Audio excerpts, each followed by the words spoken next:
सहनौ भुनक्तु सह वीर्यङ्करवावहै तेजस्विनावधीतमस्तु मा विद्विषावहै। ओम शांति शांति शांति। हरिः ओम श्री गुरुभ्यो नमः। हरिः ओम। सच्चिदानंदरूपाय विश्वोत्पत्त्यादिहेतवे तापत्रय विनाशाय श्रीकृष्णाय वयं नमः।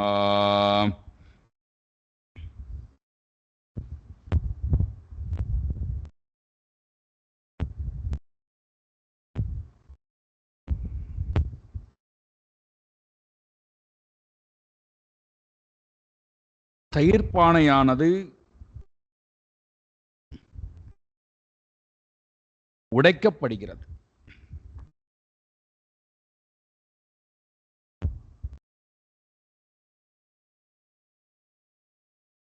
உள்ளே சென்று எவ்வளவு முடியுமோ அவ்வளவு வெண்ணெயை திருடி சாப்பிடுகின்றார் பகவான். வெளியே வந்து பார்க்கிறாள், உடைந்த பானை, சிதறி கிடக்கக்கூடிய தயிர் வெண்ணெய். வெகுண்டு எழுகிறாளாம். பையனை அடிக்கலாம், தண்டனை கொடுக்கலாம், மீண்டும் இந்த காரியத்தை செய்ய வேண்டாம் என்று கட்டளையிடலாம் என்று என்ற எண்ணத்துடன் அணுகிறாள். அவள் அணுகட்டும், நாம் ரொம்ப சிந்தித்து விட்டு மேலே வருவோம். நேற்றே ஆரம்பித்தோம். தயிர்பானை உடைவதனால் யாருக்கும் எந்த இழப்பும் இல்லை. தயிர்பானை உடைவதனால் யாருக்கும் எந்த வருத்தமும் இல்லை.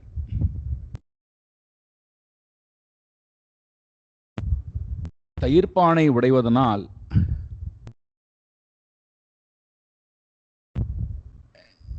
எந்த மனக்கஷ்டமும் இல்லை. பின் ஏன் இந்த இடத்திலே இந்த செய்தியை கொண்டு வந்து கொடுக்க வேண்டும்? என்ன செய்தியை கொடுக்க வருகிறார்? எதற்காக ஒரு சாதாரணமான நிகழ்வை வைத்துக்கொண்டு சாஸ்திரத்திலே பேச வேண்டும்?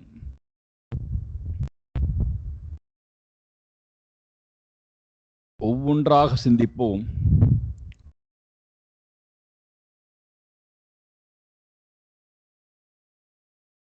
திரும்ப திரும்ப நாம் பழைய விஷயத்தையும் தொட்டால்தான் நமக்கு இந்த நடக்கக்கூடிய நிகழ்வுகள் எல்லாம் புரியும், ஏற்றுக்கொள்ள முடியும். இல்லை என்றால் நமக்கு அந்தந்த நிகழ்வு நமக்கு வேதனையை கொடுப்பதாக அமையும்.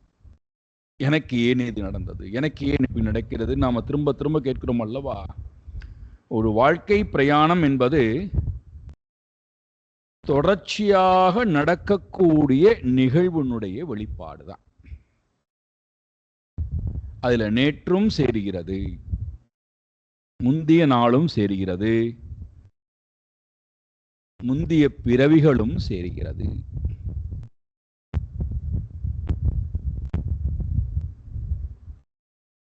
அப்போ ஒரு நிகழ்வை நாம் சந்திக்கின்ற நேரத்திலே, புரிந்து கொள்ளக்கூடிய நேரத்திலே எல்லாவற்றையும் இணைத்து பார்த்தால்தான் நமக்கு ஒரு முடிவுக்கு வர முடியும், ஒரு சிந்தனைக்கு வர முடியும். அப்பொழுதுதான் நம்முடைய மனம் ஏற்றுக்கொள்ளும், நம்முடைய அறிவானது முன்னோக்கி போவதற்கு இது வாய்ப்பாக அமையும். இல்லைன்னா என்ன செய்வோம்? அந்தந்த நிகழ்வை எடுத்துக்கொண்டு பழைய நினைவெல்லாம் மறந்துடுவோம், பழைய வாழ்க்கையை மறந்துடுவோம்.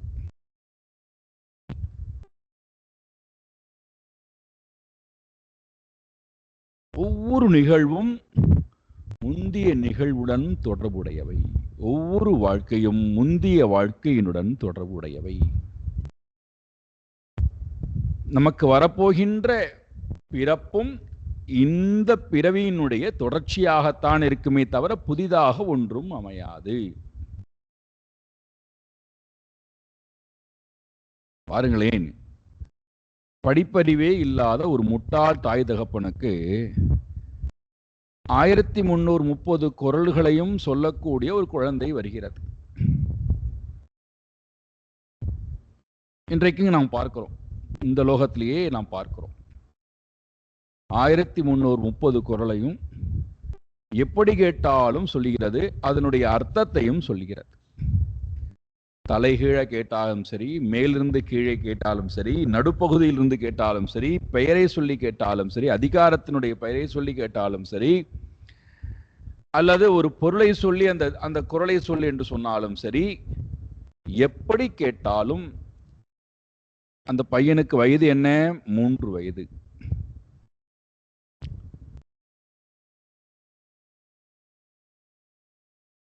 நினைத்து பாருங்கள், இது எப்படி சாத்தியம்? அப்ப இது எத்தனையோ பிறவிகளுடைய தொடர்ச்சியாகத்தானே இருக்கணும். அந்த வகையிலே யசோதா பிராட்டி தரா என்பவளாகவும், துரோணர் என்று சொல்லக்கூடியவர் நந்தகோபராகவும்,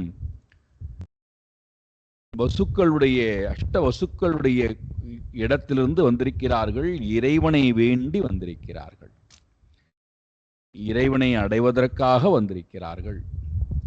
அப்போ இறைவனை தவிர வேற எந்த நாட்டமும் அவர்களிடத்தில் இருக்கக்கூடாது அல்லவா?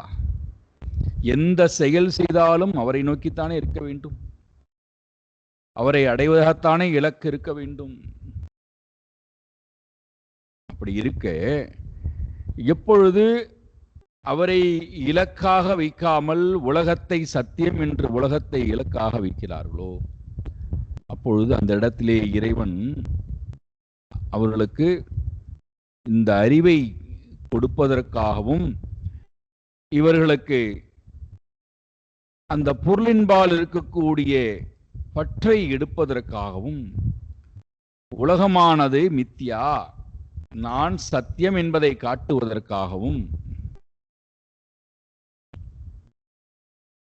பகவான் இங்கே ஒரு அழகான ஒரு நாடகத்தை ஆடுகிறார்.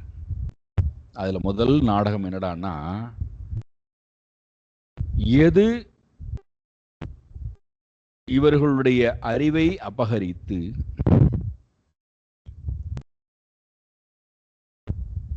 இறைவனை வேண்டி வந்தவர்கள் இறைவனை மறந்து உலகத்துக்கு பின்னாடி போனார்களோ, அந்த பொருளை முதல்ல அடித்து விட்டால், எது தனக்கு பிரியமானதாக இருக்கிறதோ அது அழிக்கப்பட்டால், அப்பொழுதாவது இந்த பொருள் எல்லாம் அழியக்கூடியவை, மித்தியத்துவம் உடையவை, நிலையில்லாதவை, மாறுபடும் தன்மை படைத்தவை. உண்மையில் அவற்றுக்கு இருப்புத்தன்மை கிடையாது. உயர்வானவன் மேலானவன் இறைவன் ஒருவன்தான். இறைவனைத்தானே நான் பற்ற வந்தேன், அதை விட்டு இந்த அல்பமான உலகத்து பொருள்களை பற்றி கொண்டு விட்டேனே என்ற அந்த எண்ணமானது ஏற்பட்டு மீண்டும் இறைவனின்பால் மனம் போக வேண்டும் என்பதற்காக இவர்கள் எந்த பொருளிடத்திலே போய் தன்னுடைய அறிவை இழந்தார்களோ அந்த பொருளை அவர் கண் முன்னாடியே அழிக்கிறார். இங்கே பானை உடைத்தல் என்பது, தயிர் கடைந்திருக்கக்கூடிய பானையை உடைத்தல் என்பது அவர்களை பொறுத்த மட்டுக்கும் ஒரு பெரிய விஷயம், விரும்பக்கூடிய ஒரு விஷயம். அப்ப அந்த பொருளை அனித்தியம் என்பதை எப்படி காட்டுவது? அழித்தாலாவது, அவர்களிடத்திலிருந்து அதை பிரித்தாலாவது அவர்கள் இறைவனை நோக்கி வருவார்களா? உலகத்தின்பால் வைராக்கியம் ஏற்பட்டு இறைவனின்பால் பக்தியானது முழுக்க வருமா?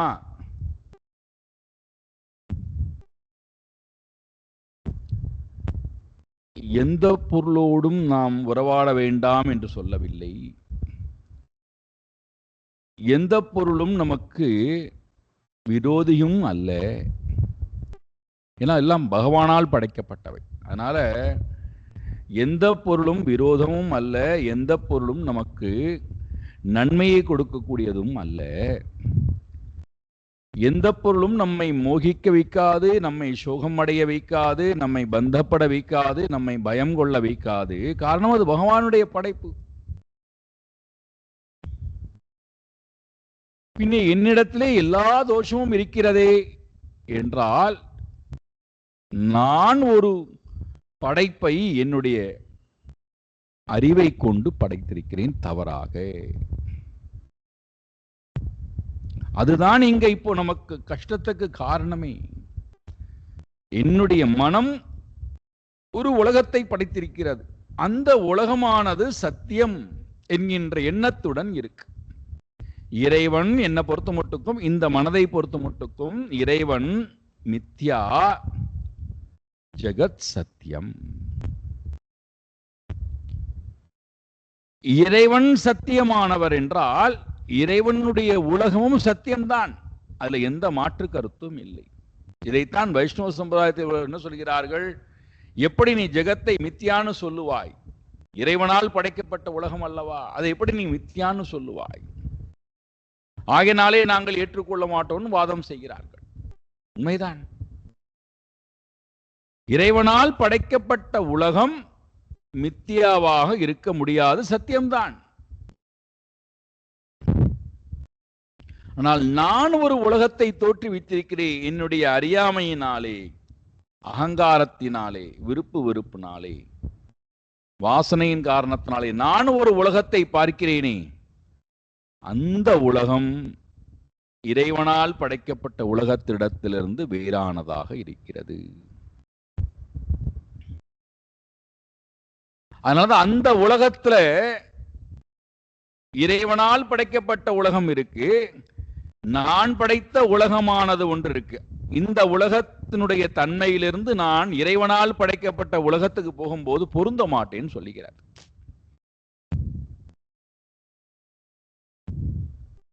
நான் என்னுடைய சிறு படைக்கப்பட்ட கற்பனையால் படைக்கப்பட்ட உலகத்தை வைத்துக்கொண்டு இறைவனுடைய பிரபஞ்சத்துக்கு போகும்போது நான் இந்த உலகமானது இப்படி இருக்க வேண்டும் என்று என்னுடைய படைப்பை அங்கு கொண்டு போய் திணிக்கிறேன். என்னுடைய படைப்பினுடைய பார்வையை கொண்டு போய் அங்க வைக்கிறேன்.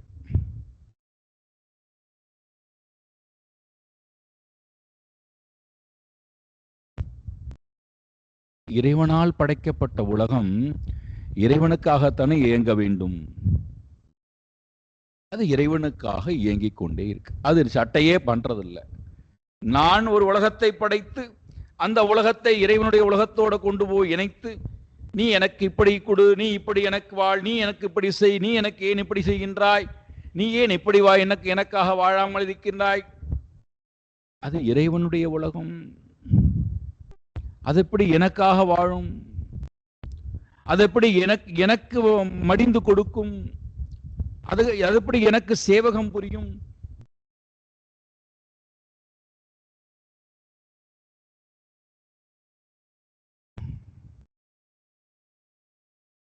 அப்போ நான் எதை கற்பனையால் படைக்கப்பட்டு நான் எதை சத்தியம் என்று ஒரு உயிர் கொடுத்திருக்கிறேனோ அந்த பொருளை என் கண்முன்னாடி உடைத்தல் அல்லது பிரித்தல் அல்லது அழித்தல் அல்லது உருமாற்றுதல், இதெல்லாம் செய்வதன் மூலமாக இந்த ஜீவனுக்கு வைராக்கியம் வருகின்றதா, விவேக ஞானம் வருகின்றதா, பக்தி இறைவனின்பால் வருகின்றதா, இறைவனையே தொழ வேண்டும் என்கின்ற எண்ணம் வருகின்றதா என்று இறைவன் இந்த கற்பனையாக படைக்கப்பட்ட ஜீவராசிகள் எல்லாருக்கும் இந்த வேலையை பார்க்கிறான் பகவான்.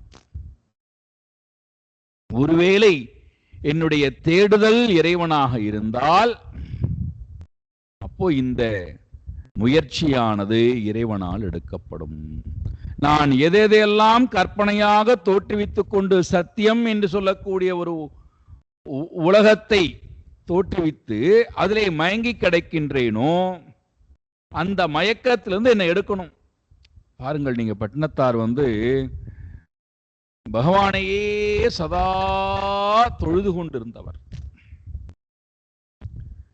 யார் அடியவர்கள் வந்தாலும் தன்னுடைய வீட்டிலே அமுது படைத்து அவர்களுக்கு தேவையான எல்லா செல்வங்களையும் கொடுத்து அவருக்கு சுசுசை செய்து ஞானத்தை பெற்று எல்லாம் செய்யக்கூடியவருக்கு வாணிபம் செய்வதில் அவர் ரொம்ப ரொம்ப ரொம்ப கைதேர்ந்தவர். அதனால பொருள்களின்பால் அவருக்கு ரொம்ப ஈர்ப்புத்தன்மை. இன்னொரு பக்கம் பகவானிடத்திலே பரிபூர்ண பக்தி. அவருடைய முக்கியமான இலக்கு இறைவன் தான். ஆனால் உலகம்னு வந்த உடனே இந்த சூழல்ல அவர் இயங்க ஆரம்பித்து விடுகிறார். காரணம், இவரிடத்தில் இருக்கக்கூடிய அந்த மித்தியத்துவ பாவம். கற்பனையாக ஒரு உலகத்தை தோற்றி வைத்ததனுடைய தோஷம், உலகத்துக்கு பின்னாடி ஓடினால்தான் நமக்கு நிறைவு கிடைக்கும், உலகமானது சத்தியம், செல்வங்கள் சத்தியம், இதுக்கு பின்னாடி ஓடினால்தான் நமக்கு நிறைவு கிடைக்கும், இல்லை என்றால் நமக்கு யார் பாதுகாப்பு கொடுப்பார்கள், நமக்கு யார் நன்மை செய்வார்கள் என்கின்ற எண்ணம் இன்னொரு பக்கம் இறைவனை பற்றி கொள்வது. அப்ப இந்த எண்ணத்திலிருந்து அவரை விடுவிக்கிறதுக்கு பகவானே ரொம்ப அழகான ஒரு நாடகம் மாற்றார். காதற்ற ஊசியும் வாராதுகான் கடை வழிக்கே. அவ்வளவுதான். இவர் கற்பனையாக தன்னுடைய மனதிலே தோற்றுவித்திருந்தார் அல்லவா, உடைமைகள் சத்தியம், உறவு சத்தியம், அதெல்லாம் இப்ப என்ன எடுத்தான் அவரே சொல்றார். அவருடைய அனுபவத்தில் அவர் பாடுறார், ஒன்றென்று இரு தெய்வம் உண்டு என்று இரு, செல்வமெல்லாம் அன்று என்று இரு. இதுதான் அவருடைய அறிவிலிருந்து அவரால் தோற்றுவிக்கப்பட்ட அந்த மித்தியத்துவ பாவம், உலகம் சத்தியம்னு நினைத்து கொண்டிருந்த அந்த எண்ண அலை அவரை விட்டு போன உடனேயே எப்பொழுது அறிவானது அவருக்குள்ளே ஸ்புரிக்கிறதோ அப்பொழுது 3 விஷயம் நடக்கிறது. ஒன்று, இவருடைய மனதிலிருந்து இவரால் கற்பிக்கப்பட்ட அந்த உலகம் போயிடுது. சத்தியம் என்று இவரால் கற்பிக்கப்பட்ட அந்த உலகம் போயிடுது. இறைவனால் படைக்கப்பட்ட உலகம் அப்படியே இருக்கு. இப்ப அந்த உலகத்துக்குள்ள வந்துட்டார். முன்னாடி எந்த உலகத்திடத்திலே போய் தன்னுடைய உலகத்தை இணைத்து ஓடிக்கொண்டே விரட்டி கொண்டே இருந்தாரோ, இந்த உலகம் என்னை விரட்டுகிறது என்று நினைத்தாரோ, அந்த உலகம் அப்படியே இருக்கு. அந்த உலகத்தில இப்ப உறவாடுறார். தன்னுடைய உலகம் இல்லை. தான் கல்பித்த உலகமானது இல்லாமல் போனதுனால உண்மையான இறைவனால் படைக்கப்பட்ட உலகம் இருக்கு. இறைவனால் படைக்கப்பட்ட உலகத்துல அந்த உலகத்துக்கு பின்னாடி போராடான்னா, இறைவனால் படைக்கப்பட்ட உலகத்துல இறைவனையே எங்கும் பார்க்கிறார். அதனால தான் அவரால் சொல்ல முடிகிறது, ஒன்றென்று இரு தெய்வம் உண்டென்று இரு, மற்றதெல்லாம் செல்வம் எல்லாம் அன்றென்று இரு. உலகமானது அவரை விரட்டவும் இல்லை, மிரட்டவும் இல்லை, மோகிக்கவும் இல்லை, சோகிக்கவும் இல்லை, துக்கப்படுத்தவும் இல்லை. அவரை எவ்வகையிலும் இந்த உலகமானது துரத்தவில்லை. அதே உலகத்தில் இருக்கார்.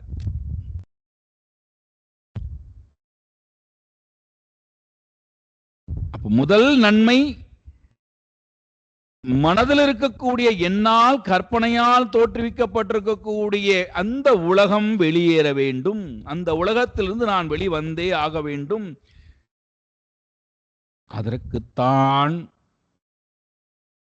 நமக்கு 2 சாதனங்கள் தேவைப்படுகிறது. வைராக்கியம், பக்தி முதல் சாதனம். 2வது சாதனம் ஞானம், தியானம். இந்த 2 எதற்கு? வைராக்கியம், பக்தி. வைராக்கியம் பக்தி சேர்ந்ததுதான் வைராக்கியம். வைராக்கியமும் பக்தியும் தத்தனி அல்ல, 2ம் ஒன்றுதான். வைராக்கியம் பக்தி. இறைவனின்பால் ஆழ்ந்த பக்தி வந்துருத்துன்னா பின்னாடியே வைராக்கியம் என்பது. எதுல வைராக்கியம்டான்னா, நான் எந்த உலகத்தை என்னிடத்திலே கற்பனை செய்து சத்தியம் சொன்னேனோ அந்த உலகத்திடத்திலே வைராக்கியம். நாம் என்ன தப்பா என்ன புரிஞ்சுக்கிறோம்? வெளி உலகத்தில் இருக்கக்கூடிய பகவானுடைய உலகத்துல வைராக்கியம். அது வைராக்கியம் இருந்தா என்ன, இல்லாம போனா அது பகவானுடைய உலகம் அல்லவா?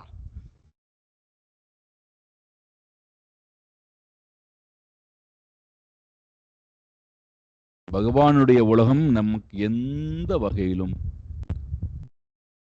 தோஷத்தை கொடுக்காது, நம்மை பந்தப்படுத்தாது, நம்மை பயம்புற வைக்காது. ஏன் ஏன் அவ்வாறு சொல்லுகிறீர்கள்? இந்த உலகம்தானே மிரட்டுகிறது அப்படின்னு சொன்னா, இறைவனால் படைக்கப்பட்ட இந்த உலகமானது ஒருவேளை நமக்கு அந்த மாதிரி எதிரடையான அனுபவத்தை கொடுத்துன்னு வச்சுப்போமே,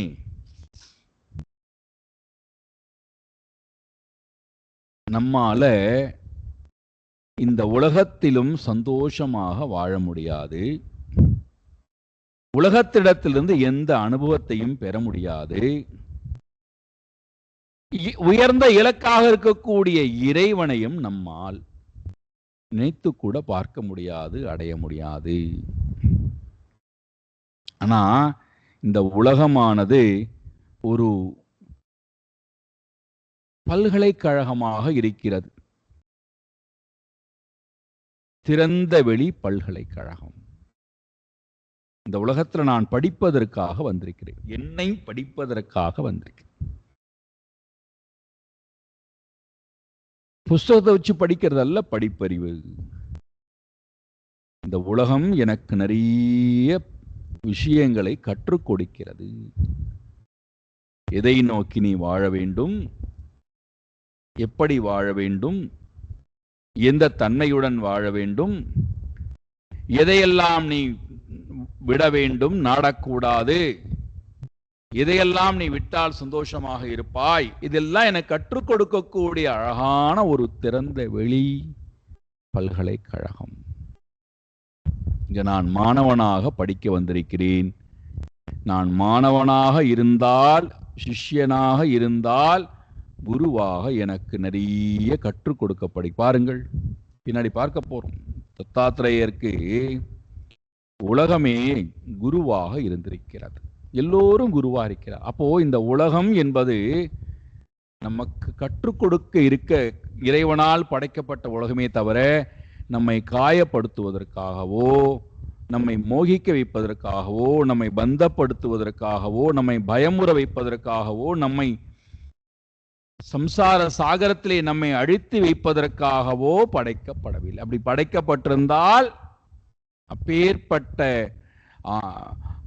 அயோக்கியனை, அப்பேற்பட்ட அசுரனை, அப்பேற்பட்ட ஹிருதயமே இல்லாத அந்த கடவுளை நான் ஏன் தொழ வேண்டும்? ஆனால் இறைவனுக்கு என்ன காருண்யம், எவ்வளவு காருண்யம்!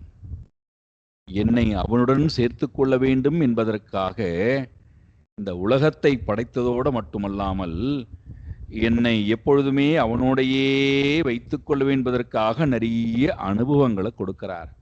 இப்போ அந்த உலகமானது ஒரு அனுபவத்தை என்கிட்ட கொண்டு வந்து கொடுக்கும்போது எனக்கு ஏன் காயப்பட்டதாக நினைக்கிறேன், எனக்கு ஏன் அது துன்பத்தை கொடுத்ததாக நினைக்கிறேன், எனக்கு ஏன் அது சந்தோஷத்தை கொடுத்ததாக நினைக்கிறேன்?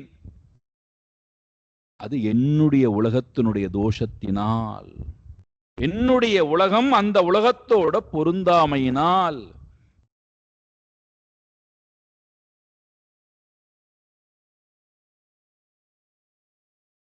உங்களுக்கு சின்ன உதாரணம் கொடுக்கிறேனே. தன்னுடைய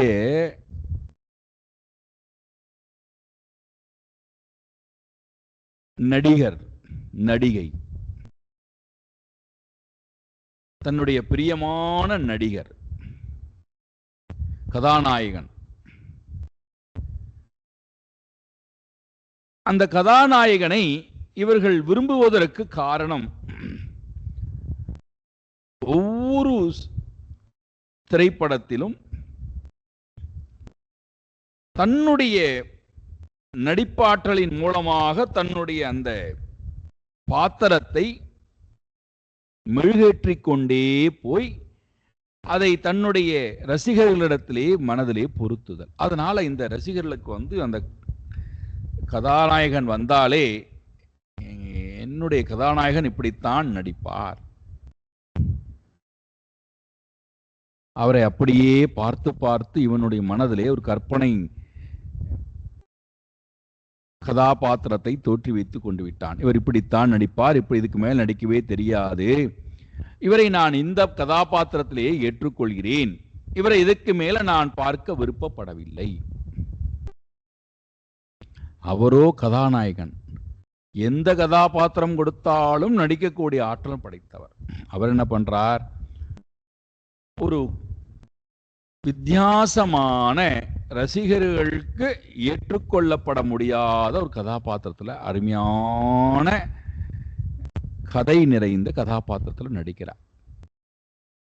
அந்த கதாபாத்திரமானது அவருக்கு ரொம்ப ரொம்ப ரொம்ப ரொம்ப பிடித்தமானதாக இருக்கிறது. நிறைய செய்திகளை கொண்டு வந்து கொடுப்பதாக இருக்கிறது. நிறைய அறிவுரைகளை கூடக்கூடியதாக இருக்கிறது. அந்த அந்த அந்த கதையானது கடவுளை நோக்கி இருக்கிறது. நல்ல பண்புகளை எல்லாம் காட்டுகிறது. அந்த படம் வெளியான முதல் நாளே ரசிகர்கள் எல்லோரும் வேதனையோட வெளியில வருகிறார்கள்.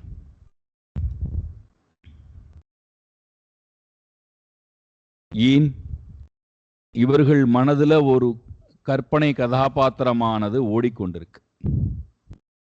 அந்த உலகத்தை அவருடைய நடிப்பு என்று சொல்லக்கூடிய உலகத்தோட பொருத்தி பார்க்கும்போது இவர்களுக்கு அந்த கதாபாத்திரம், அந்த கதை எவ்வகையிலும் சந்தோஷத்தை கொடுக்கவில்லை. இவர்கள் எதிர்பார்த்த எந்த ஒரு நன்மையும் அந்த அந்த சினிமாவிலிருந்து கிடைக்காததுனால அந்த படம் தோல்வி அடைந்து விட்டது. என்னுடைய கதாநாயகன் எங்களை ஏமாற்றி விட்டார் அப்படின்னு சொல்றான். காரணம், அந்த கதாநாயகனோ, அந்த கதாநாயகனால் நடிக்கப்பட்ட அந்த கதையோ, அந்த திரைப்படமோ, அதில் வரக்கூடிய காட்சிகளோ அல்ல. இவன் ஒரு கற்பனையான உலகத்தை தன்னுடைய மனதிலே தோற்றி வைத்திருக்கிறான் அல்லவா, அதை வைத்துக்கொண்டு அந்த உலகத்திலே போய் பொருத்தி பார்க்கிறான். என்னுடைய கதாநாயகன் இப்படி அல்லவா பேசியிருக்க வேண்டும், இதுக்குள்ள 2-3 பஞ்ச் டயலாக் எல்லாம் விட்டிருக்க வேண்டாமா, 2 சண்டை காட்சிகள் வந்திருக்க வேண்டாமா, 2 பாடல்கள் பாடியிருக்க வேண்டாமா, அதெல்லாம் விட்டு விட்டு என்னுடைய தலைவன் இப்படி நடிக்கின்றானே, இப்படி நடித்து விட்டானே, படத்தை இப்படி சொதப்பி விட்டானேன்னு சொல்றான். காரணம், என்னுடைய மனதில் இருக்கக்கூடிய கற்பனை காட்சிகள், அதற்கு நான் முக்கியம் கொடுத்ததுனால, அது சத்தியம் நினைச்சதுனால மித்தியாவான உலகமும் எனக்கு இப்போ என்ன ஆயிடுத்து, துன்பத்தை கொடுக்கிறது நினைக்கிறோம், மோகத்தை கொடுக்கிறது நினைக்கிறோம், சோகத்தை கொடுக்கிறது நினைக்கிறோம். எனக்கு எவ்வகையிலும் இந்த உலகமானது பிரயோஜனத்தையே கொடுக்கவில்லை, நன்மையே கொடுக்கவில்லைன்னு நாம் நினைக்கிறோம். இப்போ பகவான் என்ன பண்றார், நீ எப்பொழுதெல்லாம் இந்த ஸ்திதியிலே இருக்கிறாயோ அப்பொழுது நீ கற்பனையாக தோற்றுவித்திருக்கக்கூடிய உன்னுடைய உலகம், நீ அதுக்கு ஒரு முக்கியத்துவம் கொடுத்திருக்கிறாய் அல்லவா, அந்த பொருளை நான் உன்னிடத்திலிருந்து இப்பொழுது எடுக்கிறேன். இறைவன் உலகத்தை எடுக்கவில்லை, உலகத்தில் இருக்கக்கூடிய பொருளை எடுக்கவில்லை. நான் கற்பனை செய்து வைத்திருக்கக்கூடிய பொருள் என் கண் முன்னாடி சிதைவது, உருமாறுவது, கண் முன்னாடி என்னை விட்டு வெளியேறுவது, இந்த செயலை செய்யும் போவதாவது உன்னுடைய மனதிலே நீ வைத்திருக்கிறாயே அந்த சத்திய பாவம், அது உன்னை விட்டு வெளியேறுகின்றதா என்று பார்க்கிறேன். அது சத்தியம் அல்ல, அது மித்யாத்தான்கிற அறிவு உனக்கு வருகின்றதா என்று பார்க்கிறேன் என்பதற்காக என்ன பண்றார், எதையெல்லாம் நான் சத்தியம் சத்தியம் நினைக்கிறேனோ, என்னுடைய மனதிலே கற்பனை பண்ணியிருக்கிறேனோ, அதையெல்லாம் ஒவ்வொன்றாக எடுக்கிறார். இப்போ நாம கற்பனை செய்தது என்னது, புத்திர கலத்திர மித்ர தேக கேக அஸ்வ கஜ புண்ணிய அர்த்த காம, என்னென்னலாம் உண்டோ எல்லாம் சேர்த்துக் கொள்ளுங்கள், அத்தனையும் என்னுடைய மனதால் நான் கற்பனை செய்து இதெல்லாம் சத்தியமானவை.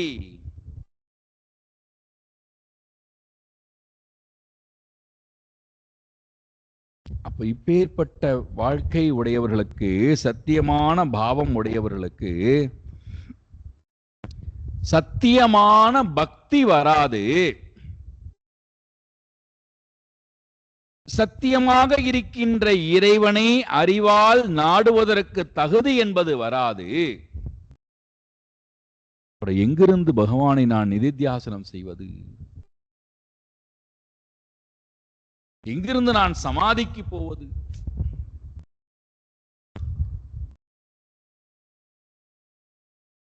ஆசை என்னவோ கிருஷ்ணனுடையே இருக்கணும், கிருஷ்ணனையே ஸ்மரிக்கணும், கிருஷ்ணனையே பார்த்துக்கணும்.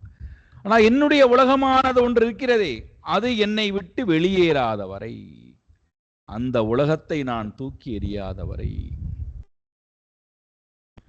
எப்பொழுது தூக்கி எறிவேன்? நான் ஒரு மதிப்பு கொடுத்து வைத்திருக்கிறேன் அல்லவா, ஒரு கற்பனையான உலகம். அந்த உலகம் என் கண் முன்னாடி நொறுங்கப்பட வேண்டும், அல்லது என்னை அந்த பொருள்கள் எல்லாம் உதாசீனப்படுத்த வேண்டும், தூக்கி எறிய வேண்டும். நான் தூக்கி எறிவதற்கு தயாராக இல்லை என்றால் அந்த பொருள் தூக்கி எறியப்பட வேண்டும்.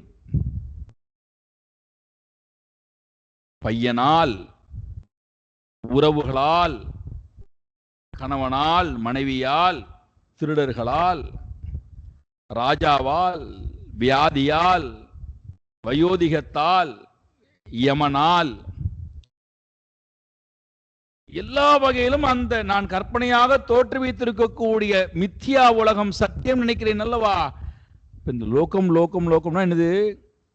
நாம் அனுபவித்துக் கொண்டிருக்கக்கூடிய பொருள்கள், அதிலிருந்து வரக்கூடிய அனுபவங்கள், இவை அனைத்தும் என்னால் தவறாக கற்பனை செய்யப்பட்டு கொண்டு அதற்கு நான் உண்மை என்கின்ற ஒரு உருவத்தை கொடுத்து அதிலே நான் மோகித்து கிடைக்கின்ற வரை எனக்கு தூய்மையான அப்பழுக்கற்ற பக்தி இறைவனின்பால் வருவது ரொம்ப ரொம்ப ரொம்ப கடினம்.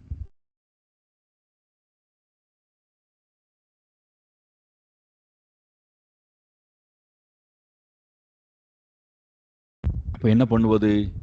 அந்த பொருள்கள் என் கண் முன்னாடி நொறுக்கப்பட வேண்டும், அந்த பொருள்களானது என் கண் முன்னாடி அபகரிக்கப்பட வேண்டும்.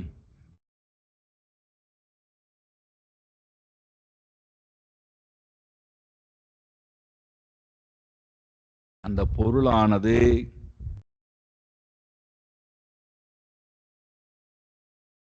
பலதரப்பட்ட காயத்தை எனக்கு ஏற்படுத்த வேண்டும். அவமானம்,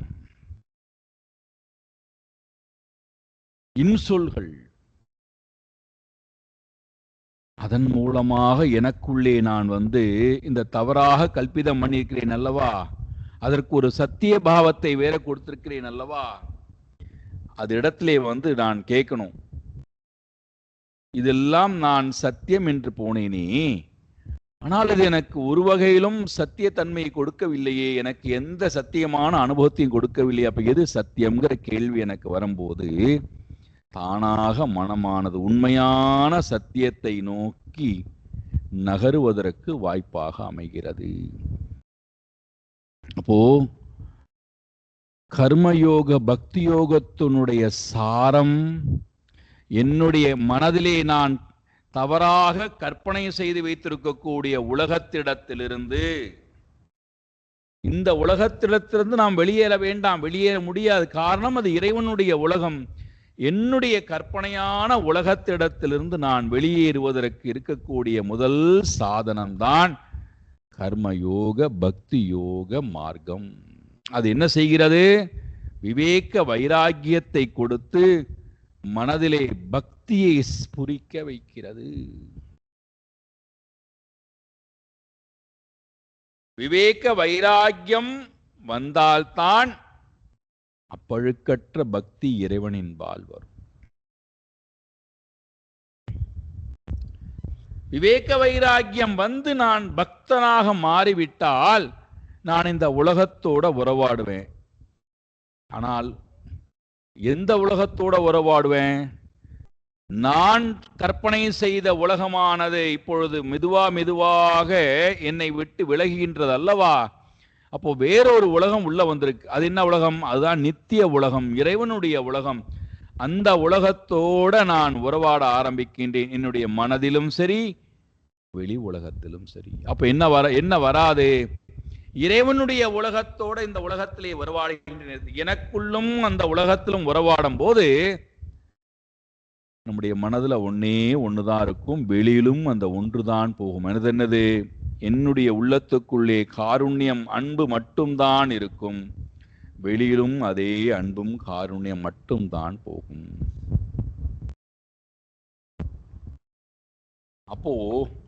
அப்போ என்ன நடக்குண்டான்னா, பகவான் கீதையில சொல்றார் அல்லவா, யஸ்மான்னோத் விஜதே லோகஹ லோகான்னோத் விஜதே சயஹ ஹர்ஷே அமர்ஷே பயஹா உத்வேகைஹி முக்தஹா யஸ சமே பிரியஹா. எவ்வளவு அழகான ஒரு முழு பக்தனுடைய சாரத்தை அப்படியே பொழிஞ்சு கொடுத்துட்டார் பகவான். யார் ஒருவன் உலகத்தை கண்டு வெறுப்பது இல்லையோ, யார் ஒருவனை கண்டு உலகமானது வெறுப்பது இல்லையோ, யார் உலகத்தை வெறுப்பது இல்லையோ, யாரை கண்டு உலகமானது வெறுக்கவில்லையோ, அவன் என்னுடைய பரம பக்தன். அவனுடைய மனதில் இப்ப என்ன இல்லை? ஹர்ஷே அமர்ஷே பயஹா உத்வேகைஹி முக்தஹா.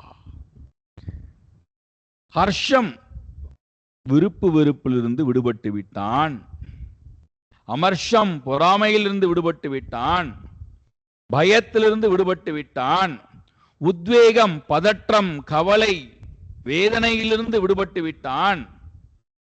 எப்படி வாழ்கிறானாம்? ஹர்ஷே அமர்ஷே பயஹா உத்வேகைஹி முக்தஹா சஹா மே பிரியஹா. அவன் என்னையே நினைத்து கொண்டு வாழ்வதனால் அவன் எனக்கு ரொம்ப ரொம்ப ரொம்ப ரொம்ப பிரியமான பக்தன்.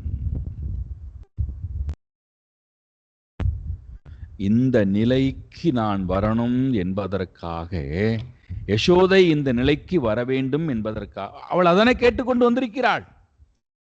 அப்ப அவளுக்கு அவள் கற்பனையாக செய்திருக்கக்கூடிய உலகத்திடத்திலே போய் ஒரு வேட்டு வைத்தால்தான் அவள் உண்மையான உலகத்தை கண்கொண்டு பார்க்க வருவாள்.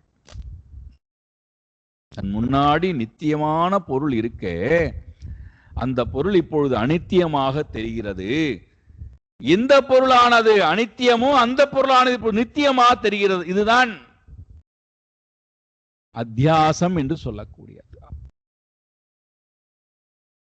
சத்திய மித்யா என்று சொல்லும் போது இதுதான் கிரேட்டஸ்ட் அத்தியாசம்.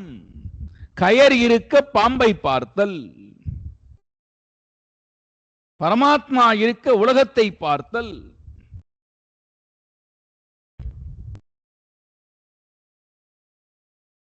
எதுவரைக்கும் கயர் கண்ணுக்கு தெரியாமல் பாம்பு தெரிகிறதோ, அதுவரைக்கும் பாம்பினால் வரக்கூடிய எல்லா அதிர்வுகளும் நம்முடைய மனதில் இருக்குமே தவிர உலகத்திடத்திலே பாம்பு இல்லை.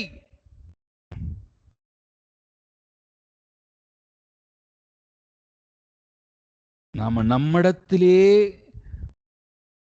ஒரு தவறான எண்ணத்தை வைத்துக்கொண்டு வெளி உலகத்திலே போய் என்ன பண்றோம்? அதுக்குண்டான மருந்தை தேடுகிறோம்.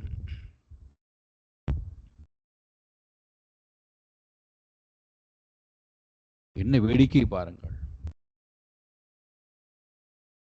மித்திய பாவத்துடன் என்னுடைய அறிவில் இருக்கக்கூடிய குழப்பத்திற்கு என்னிடத்திலே மாற்றங்கள் செய்யப்படாத வரை உலகத்திடத்திலே போய் நான் என்னத்தை தேடுவது? உலகம் எனக்கு உலகமா கொடுத்தது எனக்கு இந்த மித்திய பாவத்தை, உலகமா கொடுத்தது எனக்கு காயத்தை. நீ இந்த உலகத்துக்குள்ளே வந்து விட்டாய், நீ இப்படித்தான் காயப்பட வேண்டும், இப்படித்தான் நீ கஷ்டப்படும் உலகம் சொல்லியதா? இல்லையே.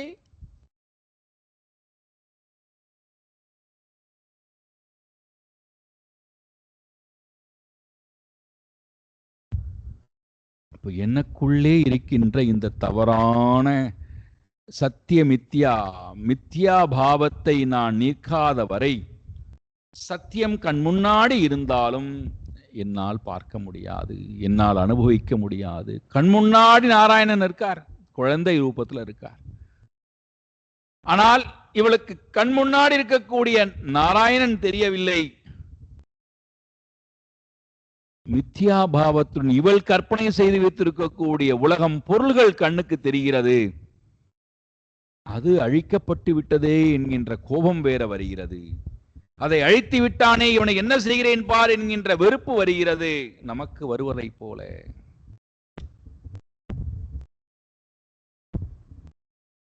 அப்பொழுது கூட இது அழிக்கப்பட்டு விட்டது, என்னுடைய நன்மைக்காகத்தான் இது அழிக்கப்பட்டு விட்டது, ஆகையினாலே அழித்தவனை நான் கையெடுத்து கும்பிட்டு இறைவா நல்லதுதான் செய்திருக்கிறாய், நான் உன்னை நினைப்பதற்கு பதிலாக இந்த மித்யா உலகத்தை நினைத்து விட்டேன், எனக்கு நீ நல்லபடியே அறிவை கொடுத்தாய், உனக்கு நன்றி, என்னை எவ்வளவு காருண்யத்துடன் வழிநடத்துகின்றாய், என் கூடையே வந்து எனக்கு நன்மை செய்கிறாயே, உனக்கு எவ்வளவு நன்றின்னு ஸ்துதிப்பதற்கு தோணவில்லை.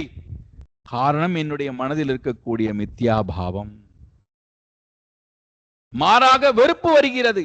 இறைவா எனக்கு என் கஷ்டத்தை கொடுக்கிறாய், இறைவா எனக்கு என் தடையை கொடுக்கிறாய், இறைவா எனக்கு என் பிரியமான பொருள்களை எல்லாம் என்னிடத்தில் அபகரிக்கின்றாய், நான் பிரியமானவர்களிடத்திலிருந்து என்னை ஏன் விலக்கி வைக்கிறாய். ஐயோ என்ன பண்றது?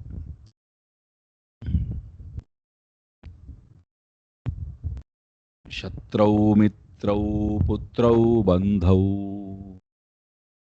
மா குரு யத்னம் விக்ரஹ சந்தௌ சர்வஸ்மின்னபி பஷ்யாத்மானம் சர்வ உத்ஸ்ருஜ பேதா ஞானம்.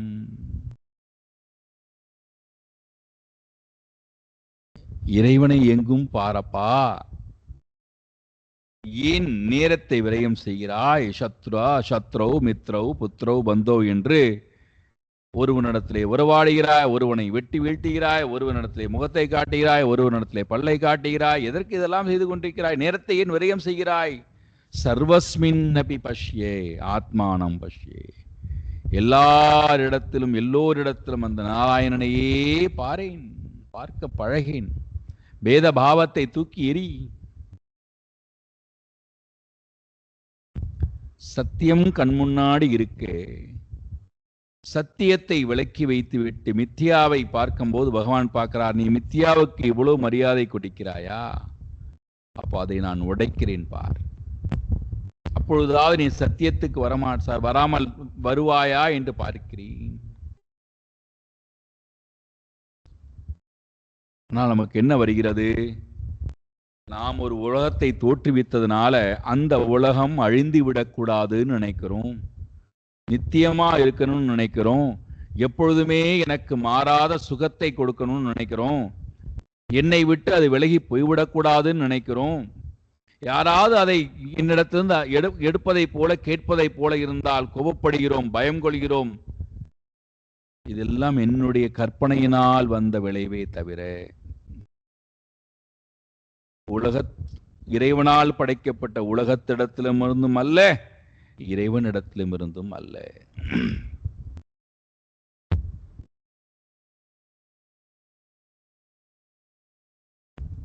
ஒரு பள்ளிக்கூடத்துக்கு போயிருந்தோம், ஸ்ரீபெரும்புதூர்ல விவேகானந்தா வித்யாலயா என்று. இந்த பள்ளிக்கூடத்தினுடைய தாளாளர் RSSனுடைய முழுநேர ஊழியர், நம்முடைய சனாதன தர்மத்தின்பால் ஆழ்ந்த பற்று கொண்டவர். அவருடைய பெண் குழந்தையை சாந்திப்புனி ஆசிரமத்திலே சன்னியாசியா கொடுத்துட்டார். இன்றைக்கும் அவள் இருக்கிறாள். அவருடைய பள்ளிக்கூடத்திலே ஆசிரியர்களுக்கு ஒரு நாள் ஆசிரியர்களுக்கு உண்டான சிறப்பு பயிற்சி முகாம் என்று நான் எடுக்கப் போயிருந்தேன்.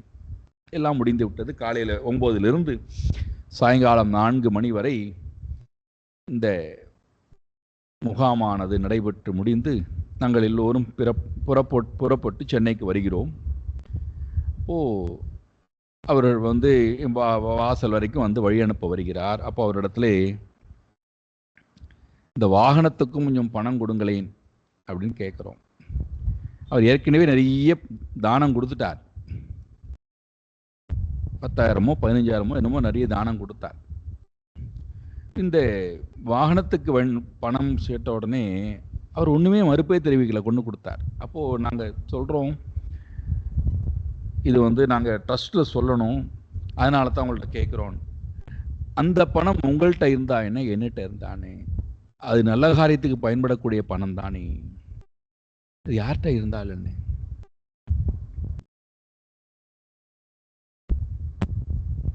செல்வம் இறைவனால் படைக்கப்பட்டது, உலகத்தினுடைய உபயோகத்திற்காக படைக்கப்படுகிறது.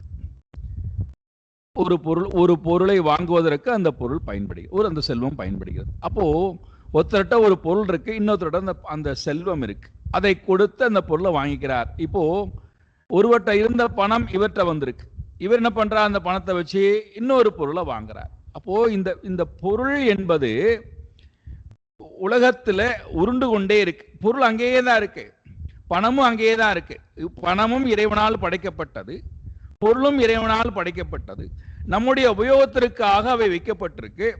தேவையான பொருளை வாங்குவதற்கு, தேவையில்லாத பொருளை நாம் விற்பதற்கு அந்த பணம் நமக்கு கொடுக்கப்பட்டிருக்கு. இப்போ இதுல நாம என்ன பண்றோம், ஒரு உலகத்தை கற்பனை பண்றோம். என்ன என்ன என்ன உலகத்தை கற்பனை பண்றோம்?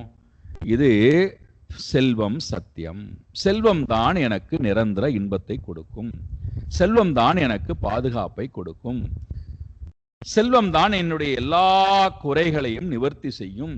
செல்வம் இல்லாத வாழ்க்கை ஒரு வாழ்க்கையே அல்ல. ஆகையினாலே செல்வத்தை சம்பாதிப்பதுதான் வாழ்க்கையின் இலக்கு. செல்வத்தை மதிப்பதுதான் எல்லாவற்றையுமே மதிப்பது.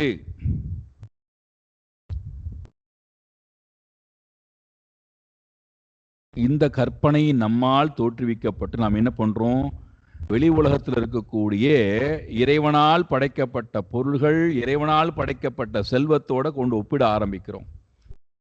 அப்ப அது என்ன பண்ணிக்கிறது, அந்த செல்வங்கள் நம்மை நோக்கி வரவே மாட்டேங்கிறது. நான் செல்வத்தை வாவான்னு கூப்பிட்டாலும் வரதில்லை. அப்படியே ஒருவேளை முயன்று கஷ்டப்பட்டு நான் செல்வத்தை கொண்டு வந்தால் அந்த செல்வமானது எனக்கு நான் எதிர்பார்த்த மாதிரி சந்தோஷம் கொடுக்காமல் இருக்கிறது, பயத்தை கொடுக்கிறது, வேதனையை கொடுக்கிறது, நிறைவற்ற தன்மையை கொடுக்கிறது, போதும் என்கின்ற எண்ணத்தை கொடுக்காமல் இருக்கு. அது எல்லாத்தையும் காரணம் அந்த பொருளாடானா, அந்த செல்வமானா இல்ல, நான் என்னிடத்திலே ஏற்றி வைத்த கற்பனை லோகம்.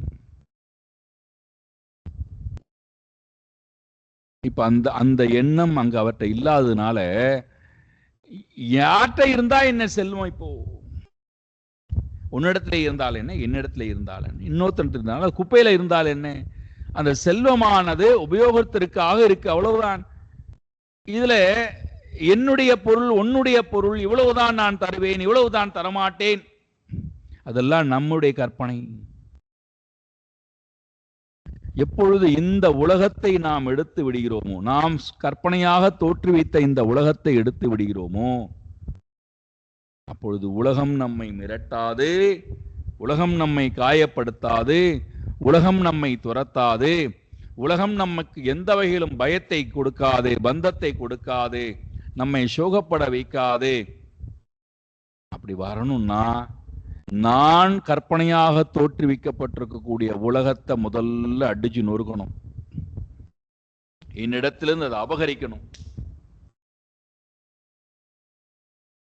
ஒன்று, நானாக வெளியேற வேண்டும் மற்றவர்களுடைய வாழ்க்கை முறையை பார்த்து. மற்றவர்கள் இந்த கற்பனை உலகத்தினாலே எப்படியெல்லாம் கஷ்டப்பட்டு வாழ்ந்து கொண்டிருக்கிறார்கள், எப்படியெல்லாம் பரிதவிக்கிறார்கள் என்பதை பார்த்து எனக்கு வைராக்கியம் வந்து, அறிவு வந்து, விவேகம் வந்து, தானாக இறைவன்பால் நான் வந்துவிட்டால் தப்பித்துக் கொண்டேன், நான் புண்ணிய ஆத்மா. ஒருவேளை எனக்கு அவ்வாறு வரவில்லை என்றால், எனக்கு அனுபவத்தின் மூலமாக, கடினமான அனுபவங்களை சந்திப்பதின் மூலமாகத்தான் என்னுடைய மனதில் இருக்கக்கூடிய அந்த கற்பனையான உலகமானது நொறுக்கப்பட வேண்டும் என்று சொன்னால், அதையும் இறைவன் கொடுப்பதற்கு தயாராக இருக்கிறான்.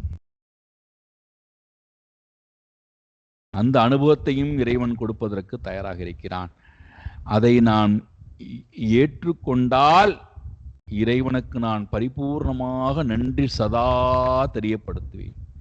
இன்னும் எனக்கு நிறைய அனுபவத்தை கொடுப்பா, அப்பொழுதாவது இந்த கற்பனையான மித்யா உலகத்திலிருந்து சத்தியமான உன்னை நான் நாடுவதற்கு வாய்ப்பாக அமையும். அதனால குந்தி கேட்டால், எப்பொழுதுமே எனக்கு ஆபத்தையே கொடு கிருஷ்ணா. என்ன அழகான பிரார்த்தனை, என்ன அழகான பிரார்த்தனை, என்ன அழகான பக்தை. ஏன் நான் மனதிலே ஒரு சத்திய பாவத்தை ஏற்படுத்தி வைத்திருக்கிறேன். அதிலிருந்து என்னால வெளியில வர முடியலப்பா. என்னுடைய இயலாமை, நீ அந்த இயலாமையை அகற்றி இந்த இருள் சூழ்ந்த மனதிலே ஒளி ஏற்றப்பா. என்ன உனக்கு ஏன் இது? எதிலிருந்து நீ வெளியில வர முடியாமல் இருக்கிறாய்? நான் மித்தியாவுக்கு சத்திய பாவம் கொடுத்து வச்சுட்டேன். பிறந்த வீட்டையும் புகுந்த வீட்டையும் என் மனதுக்குள்ளே நான் கொண்டு அதற்கு உயிரை கொடுத்து வைப்பேன். அது உண்மை என்று உயிர் கொடுத்ததுனால அந்த உலகமானது என்னை மிரட்டுகிறது, என்னை காயப்படுத்துகிறது, என்னை பந்தப்படுத்தி வைத்திருக்கிறது, என்னை மோகம் கொள்ள வைத்திருக்கிறது, என்னை சோகப்பட வைத்திருக்கிறது. அதிலிருந்து நான் உன்னை அடையணும்னு நினைக்கிறேன்.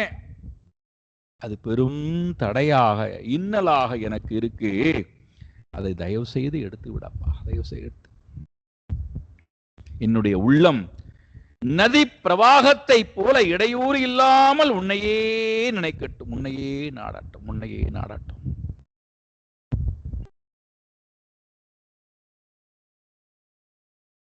அப்போ முதல் வகையான பக்தன் மற்றவர்களுடைய அனுபவத்தை பார்க்குங்கால் தன்னுடைய மித்தியா லோகத்திலிருந்து உடனடியா வழியில வந்துடுறான். இல்லாத பட்சத்திலே மந்தமாக இருக்கின்றது. தனக்கு அனுபவம் வந்தால்தான் நான் ஏற்றுக்கொள்வேன், தனக்கு அனுபவம் வரும்போதுதான் அதிலிருந்து நான் பாடம் கற்றுக்கொள்வேன், அதுவரைக்கும் நான் பாடம் கற்றுக்கொள்ள மாட்டேன். என்ன அப்படித்தானே எத்தனை பேர் இருக்கும் பாருங்கள். 18 வயது நிரம்பினால் குழந்தைகளுக்கு வண்டி வாகனம் ஓட்டுவதற்கு அருகதை உடையவர்கள். அப்பொழுது அவர்களுக்கு நாங்கள் ஓட்டுநர் உரிமம் கொடுக்கிறோம், அதுவரைக்கும் வண்டியை கொடுக்காதீர்கள் அப்படின்னு அரசாங்கம் சொல்லுகிறது. அதனால ஏற்படக்கூடிய விளைவுகளை எல்லாம் பார்த்துவிட்டு ஒரு சட்டம் போடுகிறார்கள். 18 வயது நிரம்பியதற்கு பிறகுதான் ஓட்டுநர் உரிமம் கொடுக்கப்படும். ஆனா இப்ப என்ன பண்றோம்? நம்முடைய அகங்காரத்தினால, நம்முடைய சுயநலத்தினால 9 வயது 10 வயது நிரம்பிய உடனேயே குழந்தை கையிலே வண்டியை கொடுத்துறோம்.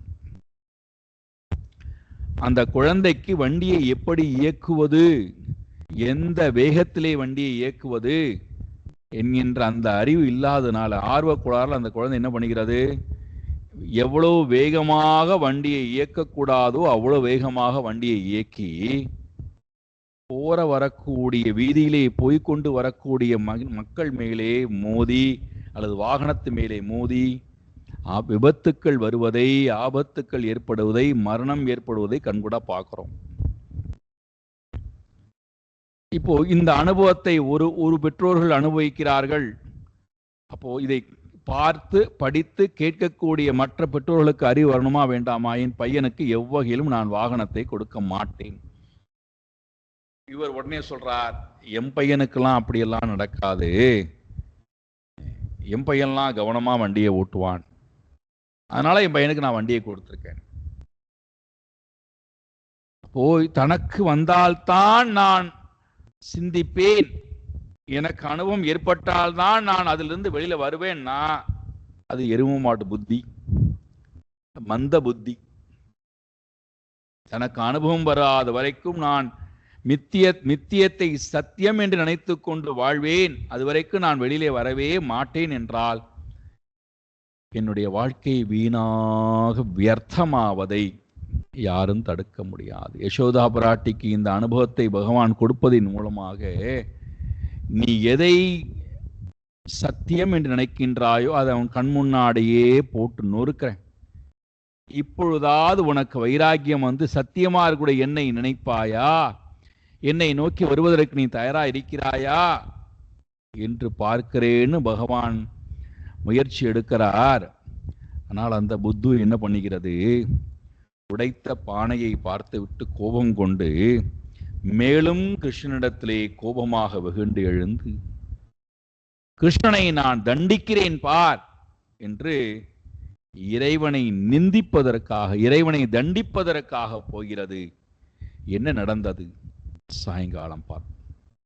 ஓம் பூர்ணமதః பூர்ணமிதம் பூர்ணாத் பூர்ணமுதச்யதே பூர்ணஸ்ய பூர்ணமாதாய பூர்ணமேவாவசிஷ்யதே. ஓம் சாந்தி சாந்தி சாந்தி. ஹரிஹி ஓம் ஸ்ரீ குருப்யோ நமஹ. ஹரிஹி ஓம்.